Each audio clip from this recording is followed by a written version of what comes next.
have brought a couple of things that you're, it's called... the Advanced Technology and Projects Group, ATAP. Your advanced technology team that Dennis hired you wisely, by the way, to do. You brought a couple of things that you're working on. And can you talk about them? Can you show them and talk about them? Sure. Well, you know, lots of people talk about innovation in this space as if the big innovations have already happened. I think that's a lack of imagination, frankly. There are so many unsolved problems, and there are so many opportunities that can be realized by the advances in the tech here. So let's just take one really important problem, one driving application, in this case, authentication. Authentication is irritating. In fact, it's so irritating only about half the people do it, right? Despite the fact that there's a lot of information about you on your smartphone which makes you far more prone to identity theft than if you didn't otherwise have it there, right? So you're talking about passwords and pins and the drawing patterns and on Android? Well, sure. Look, after 40 years of advances in computation, we're still authenticating basically the same way we did years ago. In fact, it's gotten worse, because now you don't do it once a day or twice a day. The average user does it 39 times a day, and it takes them 2.3 seconds every time they do it. Power users would do it up to 100 times a day. So what are we doing about that? Well, we're thinking of a whole variety of options for how you could do better at authentication. So you can start with nearer-term things like tokens or fobs that might have NFC or Bluetooth embedded in them. But you can also think about a means of authentication that you could simply wear on your skin every day for a week at a time, say an electronic tattoo. Now, we're talking about wearables. Everybody's interested in wearables. I'm profoundly interested in wearables.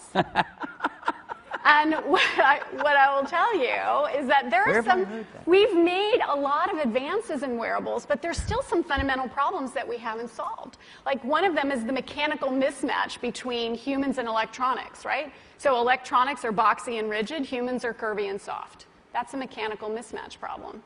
Well, a researcher at the University of Illinois, his name is Dr. Rogers, what he discovered is that he could use standard CMOS techniques to make islands of high-performance silicon connected by accordion-like structures that would allow it to stretch up to 200% and still be performing.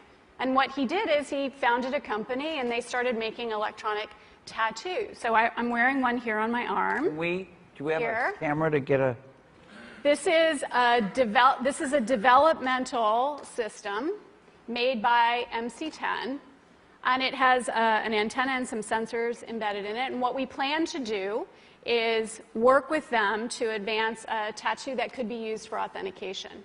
Now, it may be true that 10 to 20-year-olds don't want to wear a watch on their wrist, but you can be sure that they'll be far more interested in wearing an electronic tattoo, if only to piss off their parents. Right? And that can have a design, right? Because they would certainly want some kind of cool design. Options. And that's something that you wear, but you could also imagine including authentication in just your daily habits.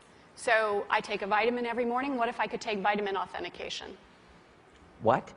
Vitamin authentication. Look, I have one right here. Well, here, I'll let you hold it. Would you like to hold it? I'll hold it. Okay.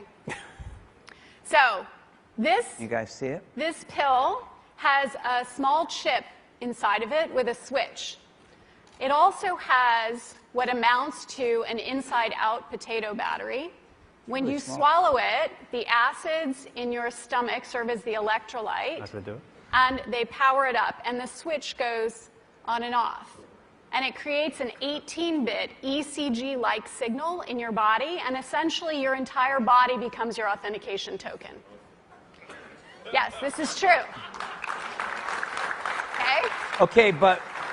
Okay, so wait. So it's really true. So what this means is that becomes my first superpower. I really want this superpower. It means that my arms are like wires, my hands are like alligator clips. When I touch my phone, my computer, my door, my car, I'm authenticated in. First superpower. Like, I want that. So we're not shipping that right away. Yeah, no. We're not shipping that right away. But it sounds like... This is FDA cleared? So here's the thing. This is not science fiction. This pill was actually made by a company called Proteus, and they've developed it for medical applications. That pill has been CE stamped and cleared by the FDA. You can take 30 of those per day for the rest of your life. And then what happens? Does your heart Nothing. beat change? Does your We can just tell that you- you've taken the pill. I mean, the medical Yeah. the medical Does application. Google now know everything I do and everywhere I go? Because let's face it, Here, can we we like just- you guys, but you're from Google. Just give him some water and let him take that so pill I- right now. Thanks. Maybe Dennis. Dennis, let me ask you: does Larry make you take one of these?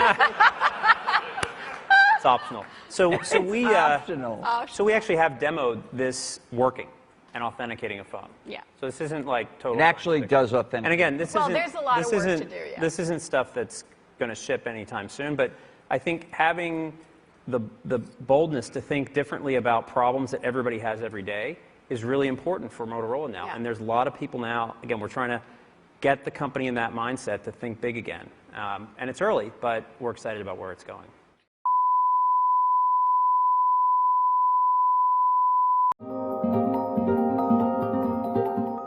But even if you make the greatest drug or the greatest wearable, there's no guarantee that the patient is going to take the drug, wear the device. So how are you thinking about technology to engage the patient? Yeah.